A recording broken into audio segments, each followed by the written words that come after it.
మీరు తొలి ఏకాదశి పండుగని ఎలా సెలబ్రేట్ చేసుకున్నారో కమెంట్ చేయండి.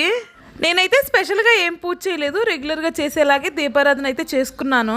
ఇప్పుడు చికెన్ బిర్యానీయే అయిపోతుంది, అందుకని ఈరోజు లంచ్లోకి ఎగ్ బిర్యానీ అయితే ప్రిపేర్ చేశాను.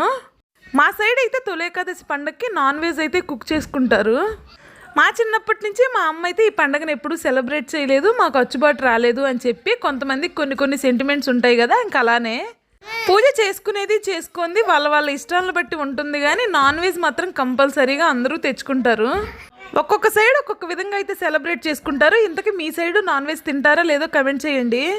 ఎగ్ బిర్యానీ విషయానికి వస్తే చికెన్ బిర్యానీ ఎలా ప్రిపేర్ చేస్తామో ఇంక ఇది కూడా సేమ్ టు సేమ్. కాకపోతే చికెన్ బిర్యానీకి చికెన్ని ముందే మ్యారినేట్ చేసుకొని పక్కన పెట్టుకుంటాము, ఇంక దీనికైతే మ్యారినేట్ చేయాల్సిన అవసరం లేదు. ఈ రోజు నుంచి రైతుల పండుగ అయితే స్టార్ట్ అవుతుంది. ఏరువాక సాగడం, పొలాలు దుక్కులు దున్నడం అయితే ఈ రోజుతో స్టార్ట్ చేస్తారు. నేను చిన్నగా ఉన్నప్పటి నుంచి 2 years బ్యాక్ వరకు అయితే మాకు ఎద్దులున్నాయి పొలంలో దుక్కులు అవి దున్నుకోవడానికి. తొలేకాదశి పండుగ మాకు అచ్చుబాటు లేదు అని చెప్పి ఆ రోజైతే మా నాన్న ఏరువాక సాగరు. కానీ తొలేకాదశి పండుగ అయిపోయిన 2-3 daysకి ఒక మంచి రోజు చూసుకొని ఏరువాక అయితే సాగిస్తారు. ఎగ్ బిర్యానీ అయితే చికెన్ బిర్యానీకి ఏ మాత్రం తీసిపోలేదు, సూపర్ టేస్టీగా వచ్చింది.